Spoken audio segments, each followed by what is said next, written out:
6 bölüm. Biraz vakıttan keyin İsa Galilea gölünün çıkış tarafına süzüp öttü. Al Tiberiya gölü dep ataladı. Oorulularga jasagan keremet jişaandарын көргөндүктөн көп эл İsa'ны ээрчиди. Al тоого чыгып, ошол жерде шакирттер менен сүйлөшүп отурду. Бул иудейлердин куткарылуу майрамынын алды болчу. İsa göz yügürtüp karasa, kalın el anı gözдөй gele jatıptır. Oşonda Filipke, Буларды тойгузуу үчүн нанды кайдан сатып алабыз? dedi. İsa muну Filiptin ишенимин сыноо үчүн айткан. Себеби эмне кылмакчы болгонун өзү билип турган. Bizde 200 gümüş tengege gelçü nan bolup, har bir adam bir sındırımdan jegende de barına jetmegi mesele. Деп жооп берди Филипп ага. Ошондо башка бир шакирти, Ысман Петердин иниси Идрис İsa'га мындай деди. Бул жерде бир бала жүрөт. Анын 5 арпа наны менен 2 балыгы бар экен. Бирок ушунча кишиге алар эмне болмок эле? Бирок İsa Адамдарды жайгаштыра бергиле. dedi. Көк майсанды ошол жерге 5000ге жакын киши жайгашты. İsa nanды алып, Кудайга шүгүрчүлүк келтирди да, жайгашкандарга таратсын үчүн шакирттерине берди. Балыктан да ар бирине каалашынча берди. Баары жеп тойгон соң шакирттерине Ысырап болбосун үчүн нандын артканын жыйнап алгыла, dedi. Алар кишилер жегенден калган арпа нандын үзүмдөрүн жыйнаганда 12 себет толду.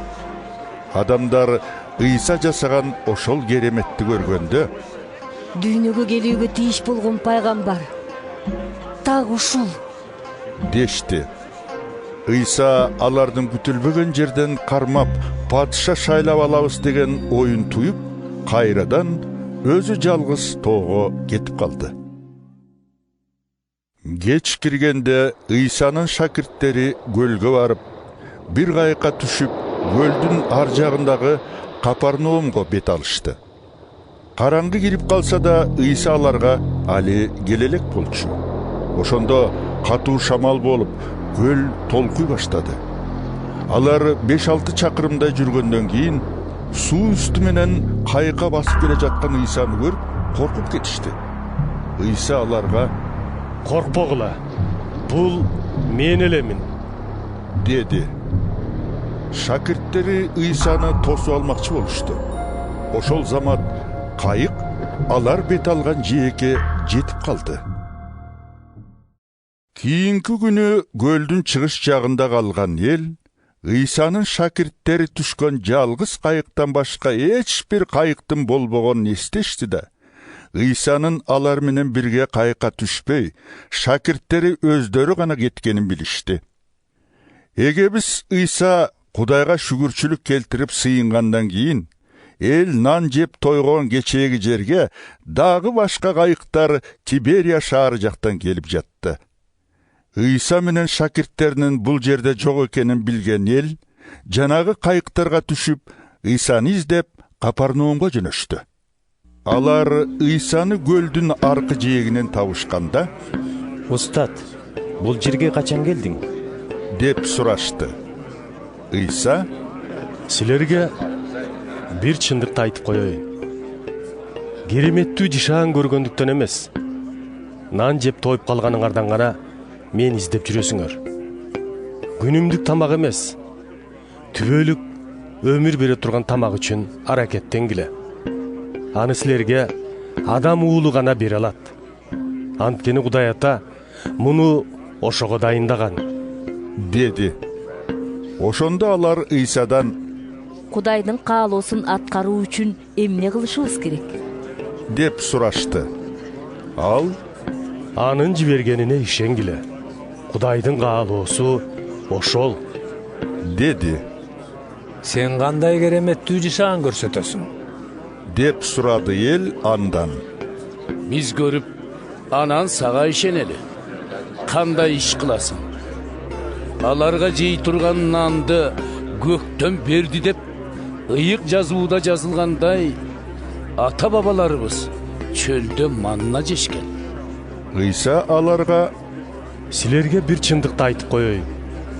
Көктөн нан берген Муса эмес.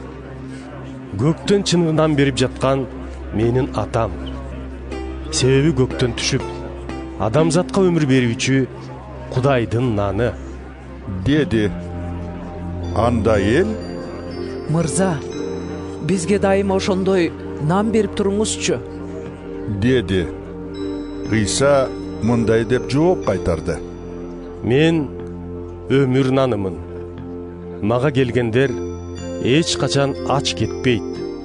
Ишенгендер эч качан чаңкабайт. Бирок мен силерге мени көрсөңөр да мага ишенбейсиңер дегем. Асмандагы атабыз берген адамдардын баардыгы мага келет. Мен болсо аларды кубалабайм.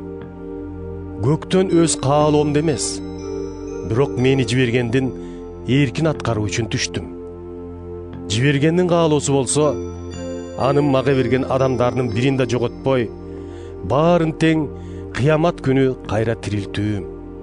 Себеби атамдын каалоосу анын уулун көрүп, ага ишенген ар бир адамды түбөлүк өмүргө ээ кылуу. Мен аны кыямат күнү кайра тирилтип алам. Иудей башчылары Ыйсанын көктөн түшкөн нан менмин дегенине нааразы болуп: Мынабу Жусуптун уулу Ыйса эмеспи? Анын ата-энесин биз билебиз го. Анда алгандайча көктөн түштүм дейт деп күңкүлдөштү. Ыйса аларга мындай деди: Күңкүлдөшпөгүлө. Мени жиберген атабыз чакырбаса, эч ким мага келе албайт. Мен аны кыяматта кайра тирилтип алам. Пайгамбарлардын жазмаларында Кудай алардын баарын үйрөтөт деп айтылган.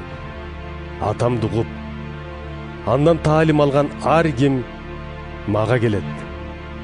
Арине, Кудайдан келгенден башка эч ким атабызды көргөн эмес. Атабызды көргөн жалгыз ошол гана. Силерге бир чындыкты айтып коеюн. Ким мага ишенсе, ал түбөлүк өмүргө ээ. Мен өмүр нанымын. Ата бабаларыңар чөлдө манна жешсе да акырында өлүштү. Бирок азыркы көктөн түшкөн нандын касиети мында. Андан жеген адам өлүмгө дуушар болбойт. Мен көктөн түшкөн тирүү нанмын. Бул нандан жеген адам түбөлүк өмүргө ээ болот. Бул нан менин денем.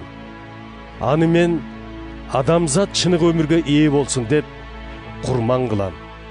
Ошондо Иудей башчылары: Бул кандайча бизге денесин жесин деп бере алат? деп өз ара айтышып талаша башташты. Ыйса аларга мындай деди: Силерге мен чындыкты айтып коеюн. Эгер адам уулунун денесин жеп, канынан ичпесеңер, чыныгы өмүргө ээ болбойсуңар. Кимде-ким менин денемди жеп, канымды ичсе, ал түбөлүк өмүргө ээ болот. Жана мен аны кыямат күнү кайра тирилтемин. Себеби менин денем чыныгы азык, каным чыныгы суусундук. Денемди жеп, канымды ичкен ар ким мени менен тыгыз байланышта болот. Мен да аны менен тыгыз байланышта болом. Мени түбөлүк тирүү атабыз жиберди. Жана мен ал аркылуу өмүр сүрөм. Ошол сыяктуу денемди жеген киши да мен аркылуу чыныгы өмүр сүрөт. Көктөн түшкөн нан мына ошондой. Ал ата бабаларыңар жеген таттуу нандай эмес. Алар акырында өлгөн. Ал эми бул нанды жеген ар ким түбөлүк өмүргө ээ болот. Ыйса муну Капарнаумдогу синагогада таалим берип жатканда айтты. Муну уккан шакирттеринин көбү: Абдан оор сөздөр экен. ким муну угуп тура алат? дешти. Бул нааразылыкты байкап калган Ыйса аларга мындай деди: Ушул сөз силерди ызалантып жатабы? Анда адам уулунун келген жагына көтөрүлгөнүн көргөн кезде эмне дейсиңер? Өмүрдү ыйык рух берет. Ал эми пенденин колунан эч нерсе келбейт. Силерге айткан сөздөрүм аркылуу рух берүүчү чынык өмүргө ээ боло аласыңар. Бирок араңардагы кээ бирөөлөр ишенишпейт. Ыйса ишенбегендердин ким экенин жана ким ага чыккынчылык кылаарын башынан эле билгендиктен ушундай деген болчу: Асмандагы атабыз чакырбаса, эч ким ага келе албайт дегенимдин себеби ошол, деди Ыйса сөзүнө кошумчалай. Ушул күндөн баштап шакирттеринин көбү Ыйсадан баш тартып ээрчишпей калышты. Ошондо Ыйса 12 шакиртинен: силердин да кеткиңер келген жокпу? деп сурады. Ысман Петр: Эгем, сенден кетсек кимге барабыз? Түбөлүк өмүргө жеткирүүчү сөздөр сенде гана бар. Биз сенин Кудайдын жиберген ыйык экениңе ишенип, эми ошого көзүбүз жетти, деди. Ыйса аларга: Ушул 12-ңди өзүм тандап алган эмес белем.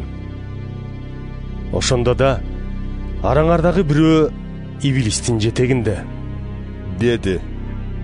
Ал Ысман Искариоттун уулу Жүйүт жөнүндө айткан эле. Ал 12-нин бири болгону менен кийин Ыйсаны сатып кеткен.